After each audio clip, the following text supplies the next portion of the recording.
रणभूमि में बारूद फटा, ट्रंप का बदला पासा, ईरान को मिट्टी में मिलाने का अब खूनी तमाशा।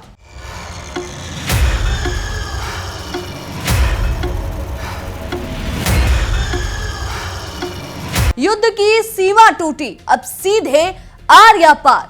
ट्रंप की फौज तैयार खड़ी और ईरान भी बेकरार। नमस्कार, मैं नंदिनी सिंह और आप देख रहे हैं हमारा खास शो विश्व युद्ध।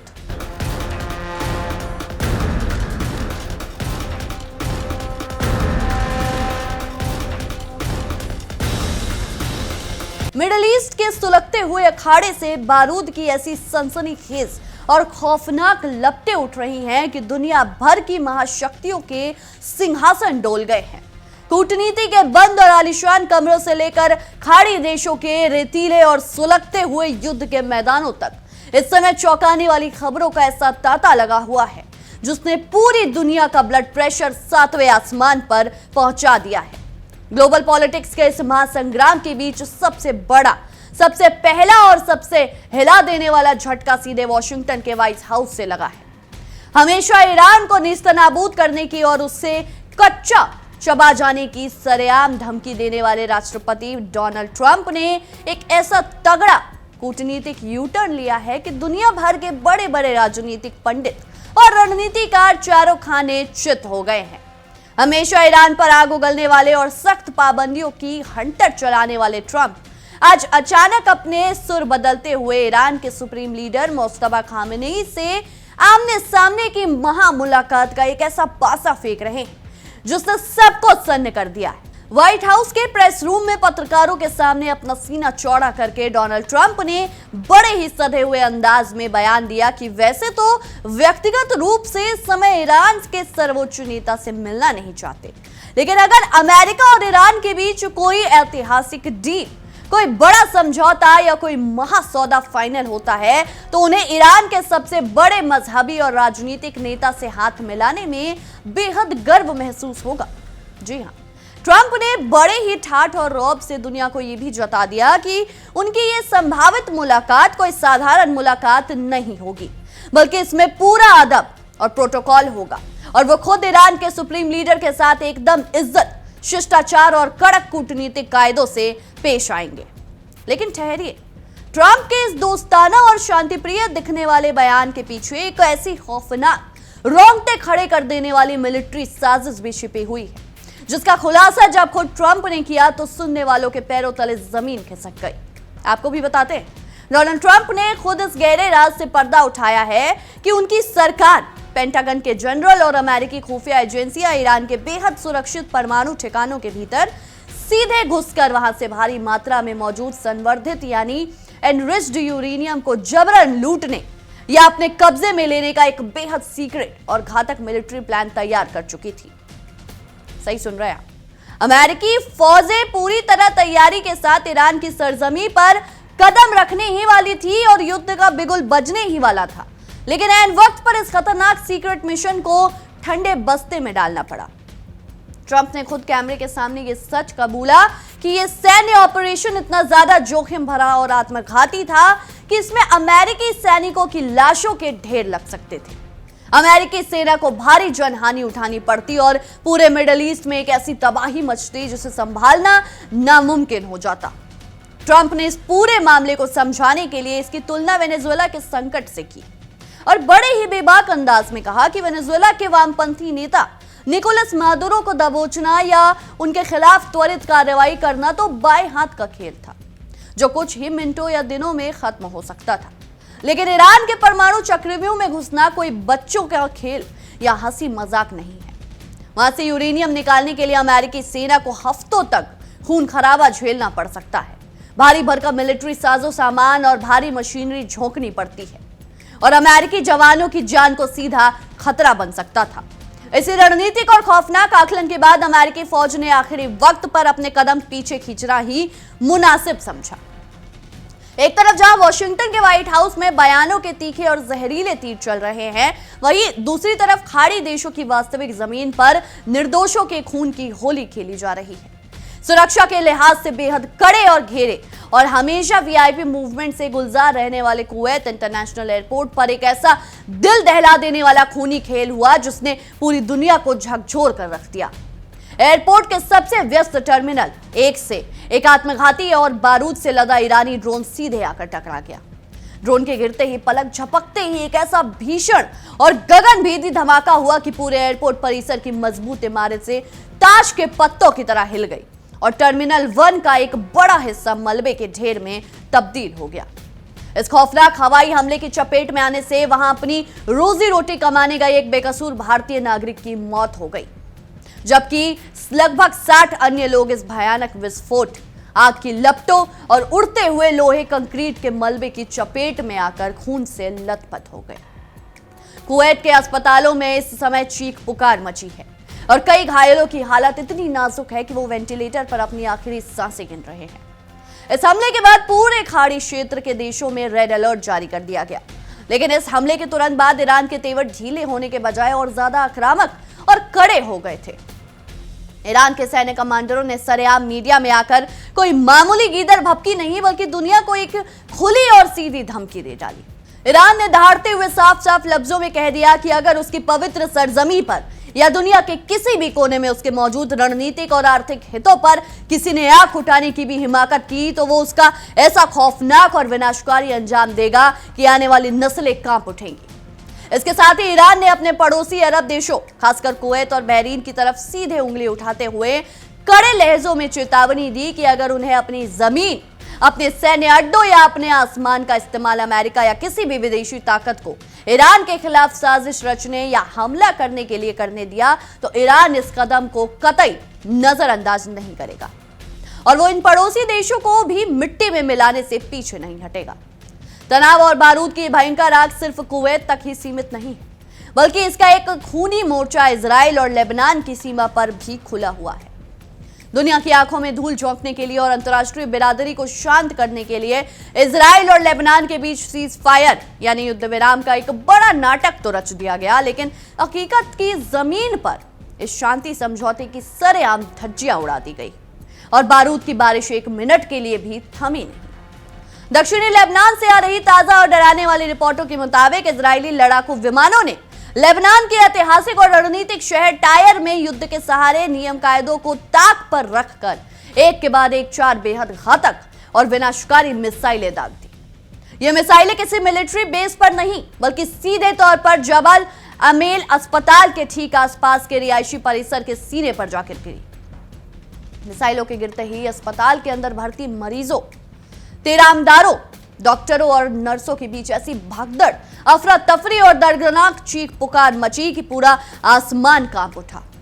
आपको याद दिला दें कि ये कोई पहली घटना नहीं है, बल्कि कुछ ही दिन पहले भी इसी जाबल आमेल अस्पताल को निशाना बनाकर इजराइल ने हमला किया था, जिसमें 4 बेकसूर लोगों को मौत के घाट उतार दिया गया था और अस्पताल की मुख्य इमारतों को भारी नुकसान पहुंचा था। इस हवाई आतंक के साथ साथ इजरायली तोपखाना भी टायर जिले के देईर आमास इलाके में दिन रात लगातार आग उगल रहा है और भारी गोलीबारी करके कयामत ढा रहा है, जिसके जवाब में हिजबुल्लाह के लड़ाके भी इजरायली सेना पर ताबड़तोड़ पलटवार करने का दावा कर रहे हैं। बहरहाल इसी मुद्दे पर देखिए हमारी सहयोगी नैना यादव के खास शो आक्रमण की ये खास पेशकश।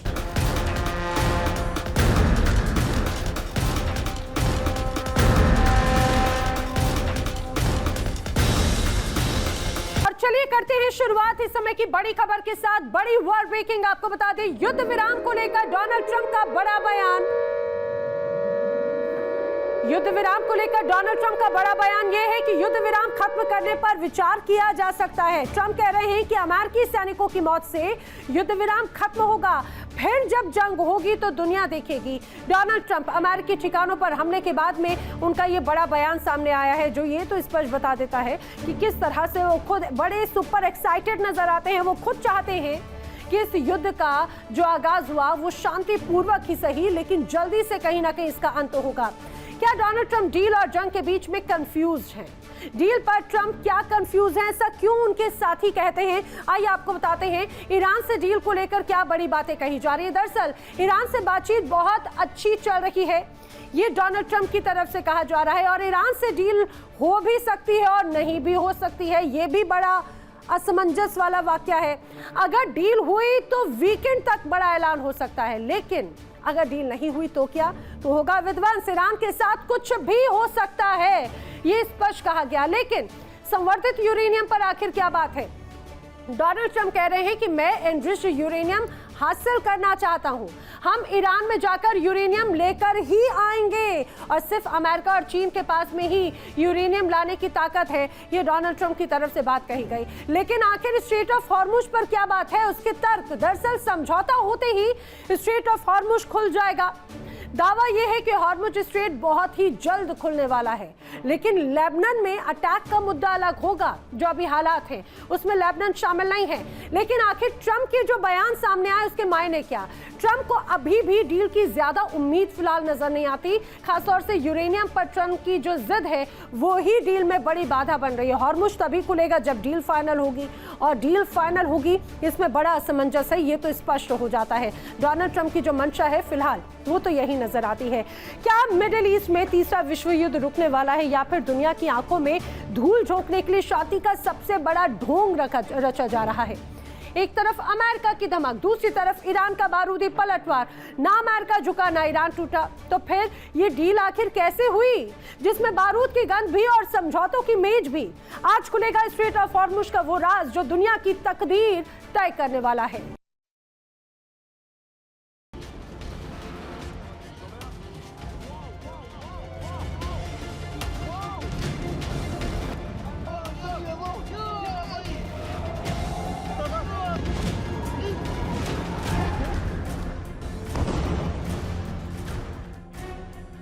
ना जंग में फतेह, ना पीस का अंदेशा।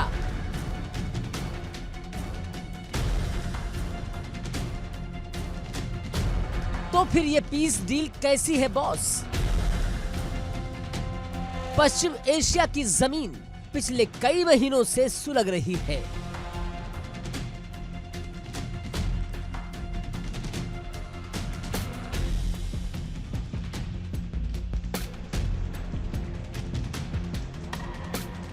बम बरस रहे हैं, मिसाइलें आसमान का सीना चीर रही हैं।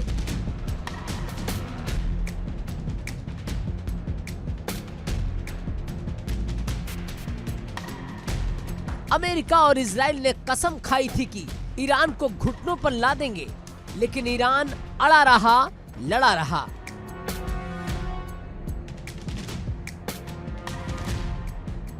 और अब खबर आ रही है कि पर्दे के पीछे एक अंतिम समझौता यानी इंटरिम डील की खिचड़ी पक रही है। लेकिन सवाल यह है कि क्या यह सच में शांति की शुरुआत है?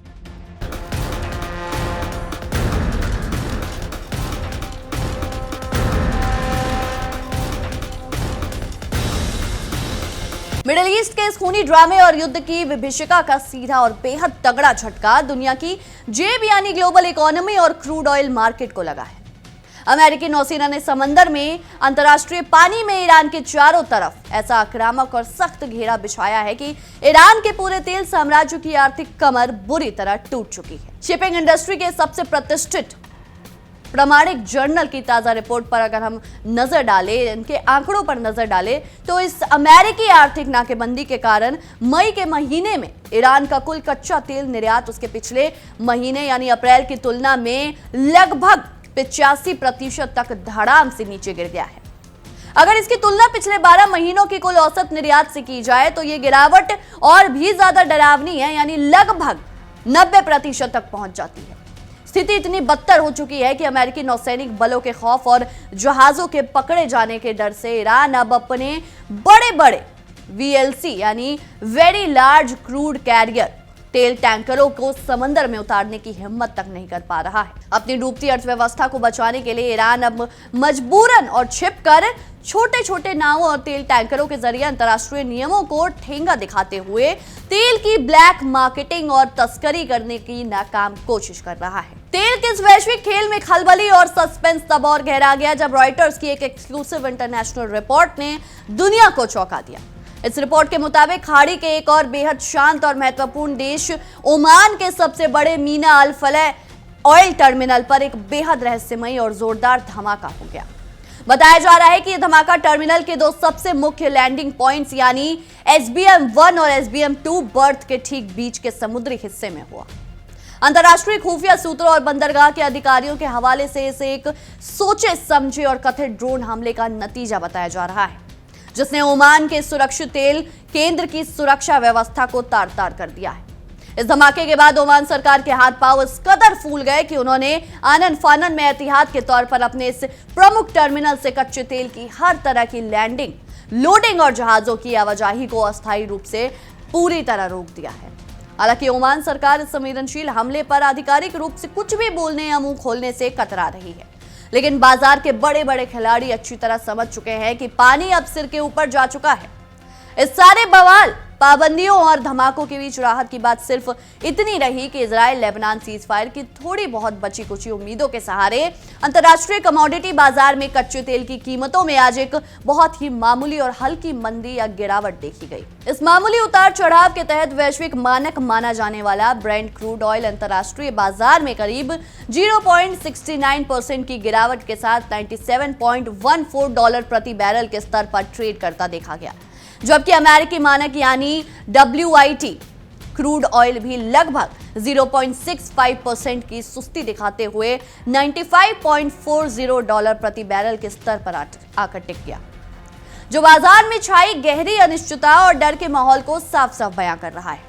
अंतर्राष्ट्रीय स्तर पर मचे इस महाभारत के बीच अमेरिकी राष्ट्रपति डोनाल्ड ट्रंप अपनी ही घरेलू सियासत और अपने देश की संसद के एक बहुत बड़े कानूनी चक्रव्यूह में बुरी तरह फंस गए हैं। अमेरिकी संसद के निचले सदन यानी हाउस ऑफ रिप्रेजेंटेटिव्स ने ट्रंप के बढ़ते हुए आक्रामक कदमों पर लगाम लगाने और उनके पर कतरने के लिए एक ऐसा ऐतिहासिक और बड़ा कानून पास कर दिया है जिसने डोनाल्ड ट्रंप के गुस्से को 7वें आसमान पर पहुंचा दिया है। संसद द्वारा भारी बहुमत से पारित किए गए इस नए और कड़े प्रस्ताव के मुताबिक आपको बताएं, राष्ट्रपति ट्रंप अब ईरान या मिडिल ईस्ट के किसी भी देश के खिलाफ अपनी मर्जी से सीधे तौर पर युद्ध का बिगुल नहीं फूंक सकते, ना ही कोई सैन्य हमला कर सकते हैं, जो कि वो अभी तक लगातार करते आ रहे थे। इस कानून ने राष्ट्रपति सैन्य और युद्ध संबंधी शक्तियों को पूरी तरह से बांध दिया है और अब किसी भी सैन्य कार्रवाई के लिए संसद की लिखित और अनिवार्य मंजूरी लेना आवश्यक कर दिया है। अपनी असीमित कार्यकारी शक्तियों पर इस तरह भी कानूनी लगाम लगते देख डोनाल्ड ट्रंप बुरी तरह भड़क गए हैं और उन्होंने मीडिया के सामने आकर संसद के इस फैसले की बखिया उधेड़ते हुए इसे देश के साथ सरासर गद्दारी, देश हित के खिलाफ और अमेरिकी राष्ट्रीय सुरक्षा की पीठ में छुरा घोंपने जैसा शर्मनाक कदम बताया है। ट्रंप का सीधा तर्क है कि जब खाड़ी में अमेरिकी ठिकानों और हितों पर सीधे तौर पर ड्रोन और मिसाइल हमले हो रहे हैं, तब देश के कमांडर इन चीफ के हाथ कानून से बांधना अमेरिका की पूरी वैश्विक साख को पूरी तरह से मिटा देने जैसा है। तो कुल मिलाकर मिडिल ईस्ट का ये पूरा अखाड़ा इस समय कूटनीति के सस्पेंस भरे बयानों, बारूद के भयानक धमाकों, अस्पतालों पर गिरती मिसाइलों, तेल की ब्लैक मार्केटिंग और वॉशिंगटन की घरेलू सियासत के दंगल के बीच एक ऐसे बेहद नाजुक, खतरनाक और संवेदनशील मुहाने पर आकर खड़ा हो गया है, जहां किसी भी देश की एक छोटी सी रणनीतिक चूक या एक छोटी सी चिंगारी भी पूरी मानव सभ्यता को तीसरे विश्व युद्ध की विनाशकारी आग में हमेशा हमेशा के लिए झोंक सकती है। बहरहाल हमारी इस विशेष रिपोर्ट में इतना ही। आपकी इस विषय में क्या कुछ राय है, क्या कुछ सोचते हैं, हमें कमेंट सेक्शन में जरूर बताएं। तब तक के लिए देखते रहिए इंडिया डेली और हमारा खास शो विश्व युद्ध। देखिए इंडिया डेली 24/7 अब आपकी स्मार्ट टीवी पर। इंडिया डेली मौजूद है सभी डिजिटल प्लेटफॉर्म पर लाइव और लगातार। इंडिया डेली 24/7 हर दिन राष्ट्र को समर्पित।